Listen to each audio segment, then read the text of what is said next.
what is the symbolic significance of peaceful protesting, what message is he trying to convey, how can we know whose idea this was to protest. And when considering these questions, we had to begin to wonder the significance of protesting itself and how it influences the way we perceive a problem overall. We know from intuition and prior knowledge that kneeling during the national anthem creates cognitive dissonance in a group and formulates an in-group and out-group scenario in a group.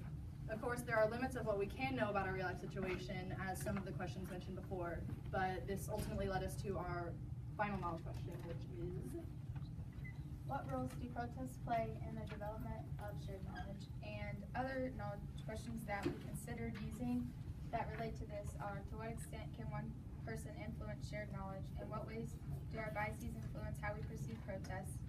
And our ways of knowing are reason, emotion, and intuition, and our areas of knowledge are art and history.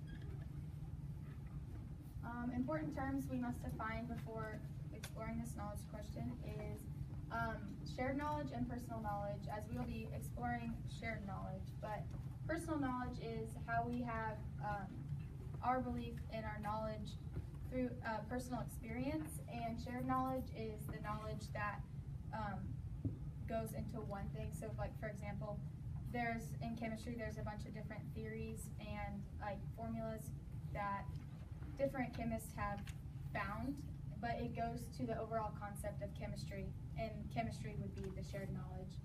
And protest, which is defined as an expression or declaration of objection, disapproval, or dissent, often in opposition to something a person is powerless to prevent or avoid. And to relate that back to our real life situation, to show you that it is a protest, Colin is protesting against something he can't change himself, or he is protesting because he feels powerless, or he can't avoid it, which is the racial oppression.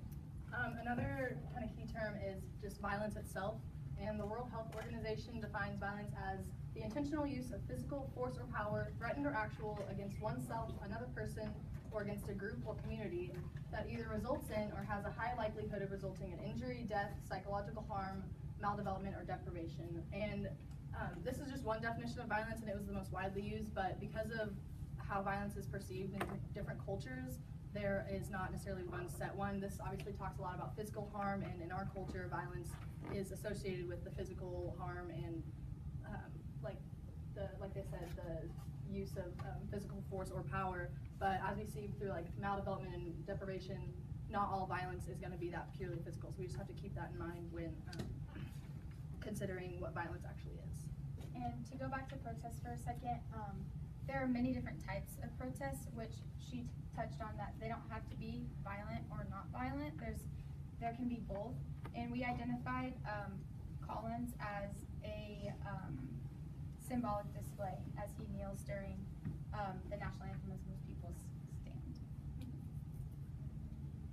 Okay, so our first claim deals with the area of knowledge of history, which just to define history, it's not necessarily the past events itself, it's the study of those past events. So just keep that in mind as we explore this. But our claim is that protests influence our view of history. Thomas Carlyle created the great man theory, which it's a 19th century idea according to which history can be largely explained by the impact of great men or heroes, which were highly influential individuals who, due to their personal charisma, intelligence, wisdom, political skill, utilized their power in a way that had decisive historical impact. So from this great man theory, for example, we are able to see how great men such as like Martin Luther King Jr. used his intelligence and charisma to speak out against segregation, thus having an impact on civil rights with his nonviolent protest. When we think of this part of history, we aren't thinking of the protest, like violent protests out in the streets, and we aren't looking at Martin Luther King Jr. Most people, we aren't looking at his movement in a negative light because of what he did. We think of the civil rights in terms of the great men who had the great impacts, and they challenged the system they disagreed with, which by definition is a protest. Often though, protesters such as Martin Luther King are seen in a positive light due to their nonviolent protests, like I said. When we study their problems that they addressed, when we study that part of history and how they conducted themselves, that allows us to form a view of history itself. there are also many examples of violent protests. Just for example, just like recently for something we probably all are caught up on is like with the presidential election, there's been anti-Trump protests, and some have been very peaceful, but there are others, like the ones in Portland, that were violent, which like can be categorized by the like physical destruction of property and harm to others. And I know we can probably think of plenty of other violent protests that go on in the time, like that have gone on in the world. But when these are studies, they skew our perceptive of history and influence the way we study history to see it in a negative light. And because of our culture and the way that we have come to know violence, our intuition regarding violence, it has a very negative connotation. So all of this shows us how these actions by all these different great men, they come together to be a part of our shared knowledge and of the progression of equality for all races in the United States, and it influences our collective understanding of the topic. In addition, the types of protests, like Kennedy said earlier, are also influences to our schemas of an event. So the different types of protests, which whether they be violent or non-violent, are also going to go into how we study an event. The counterclaim for this is that history is not viewed through protest, but through the society's conditions which it developed in. So to oppose Carlyle's great man theory, Herbert Spencer said that great men are the products of their societies and that their actions would be impossible without the social conditions built before their lifetimes.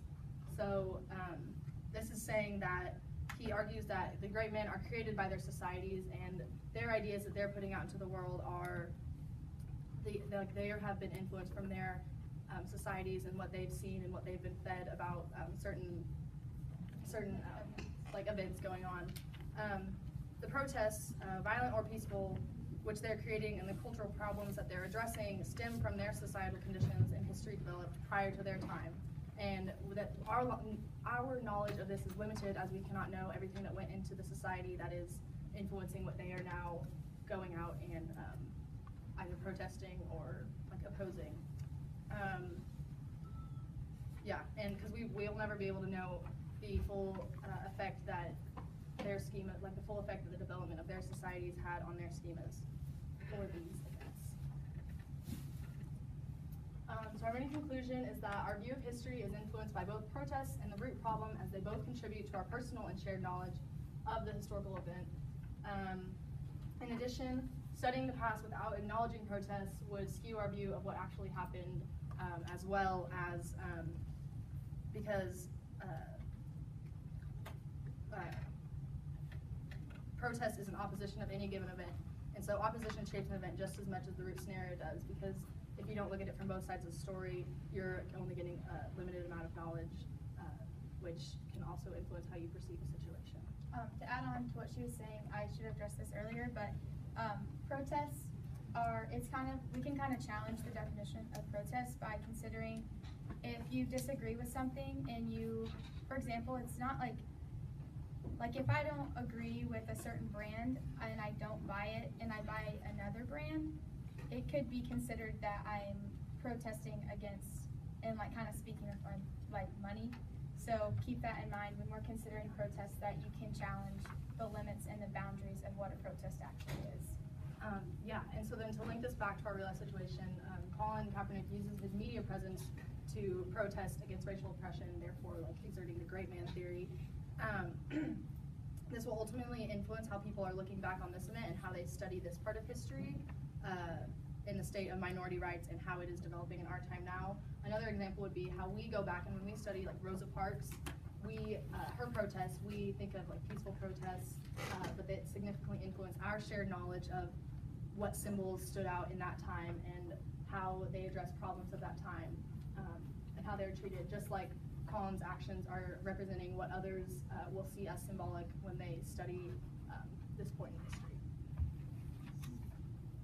Okay, so our next development is we're going to be looking at the area of knowledge of art, and our first claim is that art is a vehicle for protest. Well, first we need to consider what protest art is, and there are many different forms, such as Mark Twain's protests in literature, and there are Rites of Spring Stravinsky in music, and there's a more recent, I don't know if you guys have seen it, but it's a cartoon called the Ohs Ib, which portrays the reality of what's going on in the election right now in kind of a sarcastic sense, but it's protesting like the different interpretations of what's going on in the election. And also another one is one of Picasso's art, and that is created in response to the bombing of the Basque Country during the Spanish Civil War. And as we can see by this, he's using art to portray an image of protesting against the fact that we are free, and it's symbolic, saying that we are all just like following. And so, from that, we will look at the first claim, that art is a vehicle for protest. And a theory to support this is the pragmatic theory of art, which states art conceptualized in terms of its effects on its audience to accomplish purposes such as the creation of a specific shared experience. And to relate that back to our real life situation, Colin is wanting to portray a certain message. We could look at it through, he's wanting to portray a certain message. And when we were considering this, we were wondering the boundaries of art and what is considered art as protest. And one of the protests, as we said, are symbolic protests. And performance is a form of protest art, which could be seen in theater. But also the definition of performance is the action or process of carrying out or accomplishing an action, task, or function. So if what he has done was planned action to use the media to show that he is going against the norms and is trying to portray a certain message, we could say that that was a form of a performance, which would be considered art, which is how we could relate this back to the pragmatic theory of art, which says that his action was trying to portray a certain event or a certain meaning. And Alan Gowan says arts have certain functions. They preserve the appearance of things, they make images that can be used to tell stories, they persuade and help beautify the world. And the most applicable part of this definition would be that they persuade, as that is what protests are intended to do. And Simon Scama says, the power of the greatest art is the power to shake us into revelation and rip us from our default mode of seeing. After an encounter with that force, we don't look at a face, a color, a sky, a body in quite the same way again. We get fitted with a new sight and sight. Visions of beauty or a rush of intense pleasure are part of that process, but so too may be shock, pain, desire, pity, and revulsion. The kind of art seems to have rewired our senses. We apprehend the world differently. And from this, we can apply that to the pragmatic theory of art, saying that whatever the artist is trying to portray to us, the message or the meaning, it shapes our knowledge, of our personal knowledge, to contribute to our shared knowledge of a certain event, and that we won't necessarily see that event the same, as that we are using that to contribute to our personal knowledge and to shape our perception of that event, and that we will always use that. And that's where we would use reason and almost intuition to figure out what we're trying to, how we are going to use that as personal knowledge. And then our counterclaim is that art is a form of expression, and this theory states that art was seen as the means of portraying the unique individual feelings and emotions of the artist, and good art should successfully communicate the feelings and emotion which the artist intended to express. So this uses emotion rather than reason to portray the artist's feelings of whatever he or she is portraying. So in our sense, Colin is, instead of portraying the meaning of racial oppression and like trying to educate us on the event and his feelings and his perception of it, he could be targeting our feelings and our emotion and using how he's feeling to make us have a shared experience and a shared emotion the same way. And Tolstoy says, art is a human activity consisting in this, that one person consciously, by certain external signs, conveys to others feelings he has experienced, and other people are affected by these feelings and live with them over in themselves. So as we know about what Colin did, it affects how we feel and how we will look at minority rights now. And Yeah, so it just shows how the personal knowledge of the artist